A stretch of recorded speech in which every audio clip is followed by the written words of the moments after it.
Coach here. Today I'm going to bring back a segment that I used to do very often on Instagram, and now we're going to do it on YouTube, but also on Instagram as well. This is called Strength Weekly. So in this segment, I'm going to be discussing something in relation to strength training and how to maybe do this concept. So the concept I want to talk to you guys about today is how to make your squat better.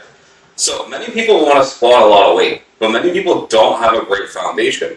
And you could get much better at your squat if you went back to some regressions and built yourself back up. So today we're going to talk a little about that. So I myself have squatted over 700 pounds multiple times in competition, and I've taught many people how to go from not being able to squat at all to being able to squat two to three times their own body weight.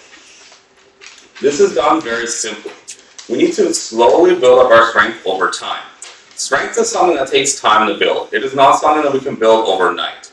So what I want to teach you is very, very simple.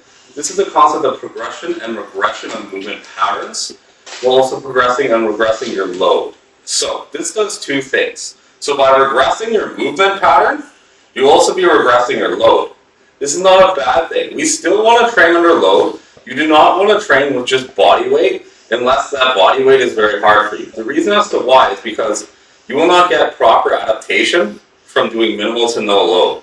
You need to load, especially if your goal is strength and getting stronger. If we don't load the tissues, but also load the nervous system and also load the body, we will not develop the qualities needed to get stronger. So this could be applied to a higher level lifter, but also to a beginner level lifter. The way that we do it will be very different for either one. Basically, the lower the level, the lower down the regression scheme you're going to go. The higher the level, the less low down you're going to go, and there are still periods where a high level lifter could benefit from going down the pyramid that are very, very far towards the regressions. So let's look at it from a beginner lens. So let's say you just started squatting, you notice that you did some heavy squats, and you notice that form just doesn't quite feel right, and there's a lot to be held for in terms of stability and control of the weight.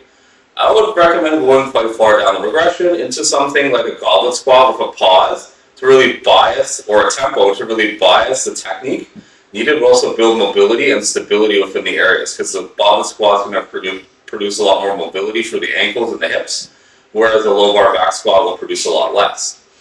While you're still going to be loading, it's definitely a lot less. You're going to goblet squat maybe 50 to 60 pounds versus maybe you're back squatting 150 to 200 or more, depending on the level that you're at. Then you're going to work on that for a while. Then over time you would develop towards a front squat with some sort of experimentation, biasing tempo or pausing. The reason as to why you want to do that is you're really emphasizing the technical inefficiencies, but also really emphasizing the worst points of the lift, especially a pause at the bottom of a front squat. That would be very, very hard. Then after that, we would then progress into probably safety squat bar, some sort of safety squat bar variation, and then after that, you would go into the regular bar. This could take 4 to 5 months, depending on how you want to do this up.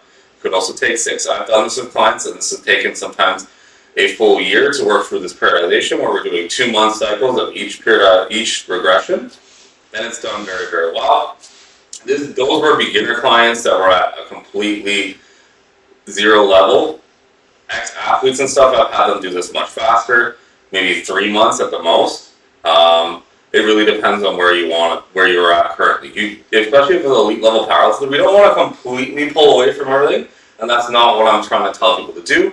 It's more just look at movement, especially the squat would be a very easy one to do this with, and even deadlift and bench are also great ones to do this with. Look at movements and look at where you're inefficient and build that base. There are many lifters that have skipped this, and there's no problem of going and doing back squats. I even have clients, especially the more intermediate to advanced lifters, we're doing these during the off season still too. We're doing competition lifts, but we're also doing a lot more of these regress movements to build in within the movement issues that they have, right? So basically what I'm saying is, as you get better, you do less and less of this. But at the beginning, we want to do a lot of this to build your foundation.